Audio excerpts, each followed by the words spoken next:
Welcome to district exam दोस्तों। Good morning everyone, जय श्री श्याम। आज है 20 जून 2022। आज हम बात करेंगे 20 जून से रिलेटेड करंट अफेयर के जितने भी मोस्ट इंपोर्टेंट क्वेश्चन होंगे उन सभी क्वेश्चन आंसर की। ये आपके वो मोस्ट इंपोर्टेंट क्वेश्चन आंसर हैं दोस्तों जो आपके आने वाले हर कंपटीशन एग्जाम में आपकी हेल्प करेंगे। और इन क्वेश्चन आंसर की पीडीएफ आप हमारे टेलीग्राम और व्हाट्सएप ग्रुप से ले सकते हो, जिसकी लिंक मैंने वीडियो के डिस्क्रिप्शन में डाल रखी है। और दोस्तों मैं आपको बता दूं कि मैं वीडियो के लास्ट में आपसे क्वेश्चन भी पूछूंगा, जिसका आंसर आपको कमेंट बॉक्स में देना है और उसका आंसर मैं आने वाली वीडियो में क्लियर कर दूंगा। दोस्तों अगर आप हमारे चैनल पर नए हैं तो प्लीज़ अपने चैनल को सब्सक्राइब कर लें और बेल आइकन को प्रेस करें, जिससे कि आपका करंट अफेयर सबसे पहले आपके पास पहुंचे। चलिए आज की वीडियो की शुरुआत करते हैं। तो आज का पहला प्रश्न दोस्तों, मैं आपको बता दूं कि मैं आंसर के साथ साथ आपके डाउट भी क्लियर करता चलूंगा, जिससे कि आपको एग्जाम में कोई प्रॉब्लम ना आए। तो पहला क्वेश्चन है आपका, कृषि और प्रसंस्करण खाद्य उत्पाद निर्यात विकास प्राधिकरण के लिए किस फल के निर्यात को बढ़ावा देने के लिए बहरीन में मैंगो फेस्टिवल का आयोजन किया गया है? कृषि और प्रसंस्कृत खाद्य उत्पादन निर्यात विकास प्राधिकरण ने हाल ही में आम के निर्यात को बढ़ावा देने के लिए बहरीन में 8 दिवसीय मैंगो फेस्टिवल का आयोजन किया गया है। आम की सभी किस्मों की सीधी किसानों को 2 किसान उत्पाद संगठनों द्वारा खरीदा गया है, इसलिए दोस्तों इसका राइट आंसर आम है। अगला प्रश्न, वार्षिक विश्व प्रतिस्पर्धात्मक सूचांक 2022 में भारत का कौन से स्थान पर रहा है? तो सूचकांक प्रबंधन विकास संस्थान के वार्षिक विश्व प्रतिस्पर्धा सूचकांक 2022 में भारत 37वें स्थान पर रहा है। कौन से स्थान पर? 37वें स्थान पर रहा है। इस सूचकांक के मुताबिक भारत ने एशियाई अर्थव्यवस्थाओं में सबसे पहले तेज वृद्धि देखी है। इससे सूचकांक ने डेनमार्क पिछले साल तीसरे स्थान पर से 63 देशों की सूची के शीर्ष पर पहुंच गया है, इसलिए दोस्तों इसका राइट आंसर 37वां है। और दोस्तों अगर आपको कहीं डाउट लग रहा हो तो आप कमेंट बॉक्स में बोल सकते हैं, जिसका मैं आपका डाउट क्लियर कर दूंगा। अगला प्रश्न, सुप्रीम कोर्ट की पूर्व न्यायाधीश न्यायमूर्ति रंजना प्रकाश देसाई को किस परिषद के अध्यक्ष के रूप में चुना गया है? सुप्रीम कोर्ट की पूर्व न्यायाधीश न्यायमूर्ति रंजना प्रकाश देसाई को भारतीय प्रेस परिषद, कौन सी? भारतीय प्रेस परिषद के अध्यक्ष के रूप में चुना गया है। न्यायमूर्ति देसाई ने हाल ही में जम्मू और कश्मीर पर परिसीमन आयोग के अध्यक्ष के रूप में कार्य किया गया है, इसीलिए दोस्तों इसका राइट आंसर भारतीय प्रेस परिषद है। अगला प्रश्न, महिलाओं के रोजगार को बढ़ावा देने के लिए किस सोशल नेटवर्क और संयुक्त राष्ट्र की महिलाओं ने समझौता किया है? महिलाओं के रोजगार को बढ़ावा देने के लिए लिंक्डइन, कौन सी? लिंक्डइन और संयुक्त राष्ट्र की महिलाओं को समझौता किया है। इसके तहत लिंक्डइन $5 लाख निवेश करेगी। यह परियोजना महाराष्ट्र में 2000 महिलाओं के डिजिटल सॉफ्ट और रोजगार योग्यता कौशल विकसित करने के लिए एक पायलट लॉन्च करेगी, इसीलिए दोस्तों इसका लाइन आंसर लिंक्डइन है। अगला प्रश्न, BS पाटिल ने किस राज्य के लोकायुक्त के रूप में शपथ ली है? तो भीमनगौड़ा सनगौड़ा पाटिल ने हाल ही में कर्नाटक के, कहाँ के दोस्तों? कर्नाटक के लोकायुक्त के रूप में शपथ ली है। राज्यपाल थावरचंद गहलोत द्वारा न्यायमूर्ति पाटिल को पद की शपथ दिलाई गई है, इसीलिए दोस्तों इसका राइट आंसर कर्नाटका है। BS पाटिल का पूरा नाम भीमनगौड़ा सगनगौड़ा पाटिल है। अगला प्रश्न, CEOAI किस कंपनी के अध्यक्ष प्रमोद के मित्तल 2022-2023 के लिए एसोसिएशन का नया चेयरपर्सन नामित किया गया है? तो रिलायंस जियो इन्फोकॉम के अध्यक्ष प्रमोद मित्तल उद्योग निकाय solution operators association of India ने एसोसिएशन का नया चेयरपर्सन नामित किया है। वे पहले COAI के उपाध्यक्ष थे। इनके सदस्यों की रिलायंस जियो, भारतीय एयरटेल और वोडाफोन इंडिया भी शामिल हैं, इसीलिए दोस्तों इसका राइट आंसर रिलायंस जियो इन्फोकॉम है। अगला प्रश्न, 19 जून को विश्व भर में कौन सा दिवस मनाया जाता है? तो दोस्तों 19 जून को विश्व भर में विश्व एथनिक दिवस मनाया जाता है। विश्व संस्कृति के संरक्षण तथा उसे सुरक्षित रखने के उद्देश्य से इस दिवस को मनाया जाता है। विश्व एथनिक दिवस के जरिए लोगों को हमारी संस्कृति प्रति जागरूक किया जाता है, इसलिए दोस्तों इसका राइट आंसर विश्व एथनिक दिवस है। अगला प्रश्न, निम्न में से किस देश ने हाल ही में युवा सांसदों का 8वां वैश्विक सम्मेलन का आयोजन किया गया है? हाल ही में मिस्र, कहाँ पर दोस्तों, मिस्र में युवा सांसदों का 8वां वैश्विक सम्मेलन आयोजन किया गया है। इस 2 दिवसीय सम्मेलन का आयोजन प्रतिनिधि सभा और अंदर संसदीय संघ IPU द्वारा संयुक्त रूप से किया जा रहा है, इसलिए दोस्तों इसका राइट आंसर मिस्र है। अगला प्रश्न,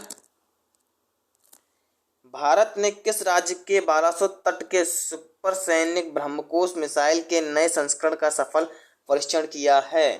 तो भारत ने उड़ीसा के, कहाँ पर दोस्तों, भारत ने उड़ीसा के बालासोर तट से सुपरसैनिक ब्रह्मोस क्रूज मिसाइल के नए संस्करण का सफल परीक्षण किया है, जबकि इससे पहले 11 जनवरी 2022 को भारतीय नौसेना INS विशाखापट्टनम युद्धोत्तम ब्रह्मोस सुपरसैनिक क्रूज मिसाइल का सफल परीक्षण किया गया था। इस ब्रह्मोस मिसाइल का निर्माण भारत और रूस द्वारा संयुक्त उद्यम के तहत किया जा रहा है, इसलिए दोस्तों इसका राइट आंसर उड़ीसा है। अगला प्रश्न, निम्न में से किस भाषा के कॉमिक्स कलाकार नारायण देवनाथ का हाल ही में निधन हो गया है? बंगाली भाषा के कौन से दोस्तों? बंगाली भाषा के कॉमिक्स कलाकार व लेखक और चित्रकार नारायण देवनाथ का हाल ही में 97 वर्ष की उम्र में निधन हो गया है। उनके हांडा भोंडा सन 1962 में लिखी गई थी, ब्लड द ग्रेट सन 1965 में लिखी गई थी और नॉन्टे फॉन्टे सन 1969 में लिखी गई थी और वह इनके लिए बहुत लोकप्रिय हैं। उनके पास हांडा भोंडा कॉमिक्स श्रृंखला के लिए एक व्यक्तिगत कलाकार द्वारा सबसे लंबे समय तक चलने वाली कॉमिक्स का रिकॉर्ड है, इसीलिए दोस्तों इसका राइट आंसर बंगाली भाषा है। अगला प्रश्न, क्रम नेक्स्ट सॉल्यूशन और किस बैंक ने हाल ही में सर्वश्रेष्ठ CRM ग्राहक सेवा संबंध प्रबंधन प्रणाली का कार्यान्वयन के लिए IVSI इनोवेशन अवार्ड्स 2021 जीता है? तो क्रम नेक्स्ट सॉल्यूशन ने एक्सिस बैंक ने हाल ही में, किसने दोस्तों, एक्सिस बैंक ने हाल ही में वैश्विक बैंकरों और IT सलाहकारों के लिए प्रमुख पुरस्कारों में से एक IVSI इनोवेशन अवार्ड्स 2021 जीता है। यह उन्हें पुरस्कार सर्वश्रेष्ठ CRM ग्राहक संबंध प्रबंधन प्रणाली कार्यान्वयन के लिए दिया गया है, इसीलिए दोस्तों इसका राइट आंसर एक्सिस बैंक है। अगला प्रश्न, प्रसिद्ध पर्यावरणविद और किस आंदोलन के प्रचारक प्रोफेसर M.K. प्रसाद का हाल ही में निधन हो गया है? प्रसिद्ध पर्यावरणविद और साइलेंट वैली बचाओ आंदोलन के प्रचारक प्रोफेसर M.K. प्रसाद का हाल ही में निधन हो गया है। साथ ही उन्हें लोकप्रिय विज्ञान आंदोलन केरल शास्त्र के साहित्य के प्रसिद्ध का नेतृत्व किया था। Professor M.K. प्रसाद कालीकट विश्वविद्यालय के कुलपति के रूप में कार्य किया था, इसीलिए दोस्तों इसका राइट आंसर साइलेंट वैली बचाओ है। अगला प्रश्न, केंद्रीय मंत्रिमंडल ने हाल ही में इरडा में कितने करोड़ रुपए निवेश करने की मंजूरी दे दी है? केंद्रीय मंत्रिमंडल ने हाल ही में इरडा में 1500 करोड़ रुपए, कितने दोस्तों, 1500 करोड़ रुपए निवेश करने की मंजूरी दे दी है। इससे इरडा सालाना 10,200 नौकरियां पैदा करने में मदद करेगा और लगभग 7.49 मिलियन टन प्रति वर्ष कार्बन उत्सर्जन काम करेगा, इसीलिए दोस्तों इसका राइट आंसर 1500 करोड़ रुपए है। अगला प्रश्न, निम्न में से किस मंत्रालय ने हाल ही में ओपन डेटा वीक की घोषणा की है? तो केंद्रीय आवास और शहरी मामलों मंत्रालय, कौन सा दोस्तों, केंद्रीय आवास और शहरी मामलों मंत्रालय ने हाल ही में ओपन डेटा वीक की घोषणा की है, जिसमें सभी 100 स्मार्ट शहरों की भागीदारी दिखाई गई है, जिसका उद्देश्य भारतीय शहरों को डेटा स्मार्ट बनाने की दिशा में एक सहयोगात्मक प्रयास सुनिश्चित करना है, इसीलिए दोस्तों इसका राइट आंसर केंद्रीय आवास और शहरी मामलों के मंत्रालय है। अगला प्रश्न, इनमें से किस लेफ्टिनेंट जनरल को अगला थल सेना उप प्रमुख चुना गया है? तो लेफ्टिनेंट जनरल मनोज पांडे को, किसको दोस्तों, लेफ्टिनेंट जनरल मनोज पांडे को हाल ही में अगला थल सेना उप प्रमुख चुना गया है। लेफ्टिनेंट जनरल CP महंती उत्तराधिकारी होंगे, जो कि 31 जनवरी को सेवानिवृत्त होने वाले हैं। जनरल मनोज पांडे दिसंबर 1982 के कोर ऑफ द इंजीनियर्स में नियुक्त किया गया था, इसीलिए दोस्तों इसका right answer lieutenant general Manoj Pande है। अगला प्रश्न, निम्न में से कौन सा देश AFC महिला फुटबॉल एशियाई कप 2022 में मेजबानी करेगा? भारत। कौन सा देश दोस्तों? भारत के मुंबई, नवई और पुणे में AFC महिला फुटबॉल एशियाई कप 2022 की मेजबानी करेगा। इस टूर्नामेंट में 12 टीमें ट्रॉफी के लिए प्रतिस्पर्धा करेंगी। जापान में महिला एशियाई कप का गत चैंपियन है, जिसने 2018 में इसे जीता था। मेजबान भारत के ग्रुप ए में चीनी, ताइपे और ईरान के साथ रखा गया है, इसलिए दोस्तों इसका राइट आंसर भारत है। अगला प्रश्न,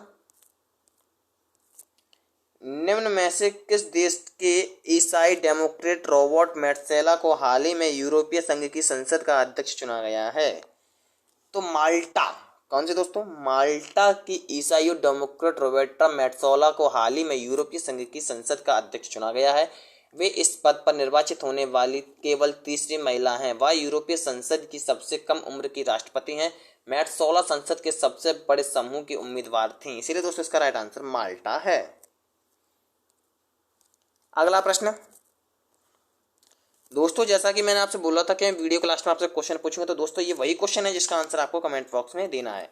तो क्वेश्चन आपका, निम्न में से किस देश ने हाल ही में एरो 3 का सफल उड़ान परीक्षण पूरा कर लिया है? तो दोस्तों इसका राइट आंसर आपको कमेंट बॉक्स में देना है और इसका आंसर मैं आने वाली वीडियो में आपका क्लियर कर दूंगा। तब तक आपको और वीडियो अच्छी लगी हो तो प्लीज़ वीडियो को लाइक करें, वीडियो कमेंट करें और अपने चैनल को सब्सक्राइब करना ना भूलें, जिससे कि आपका करंट अफेयर सबसे पहले आपके पास पहुंचे। जय श्री श्याम, आपका दिन शुभ हो। और अगर आपको वीडियो में कोई डाउट लगा हो तो प्लीज़ आप उसे कमेंट करके क्लियर कर सकते हैं।